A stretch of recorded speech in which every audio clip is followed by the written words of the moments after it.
Ti želiš da ne zaboraviš san koji plaši te, a nemaš reči da opišeš njegove zvuke.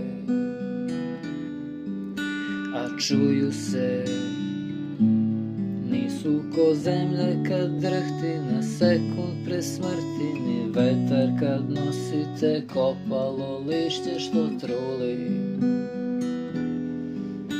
i miriše na topli miris što cevi ti suze iz očiju. Oči mu svetle, strah trči od srca do kostiju i vrištiš.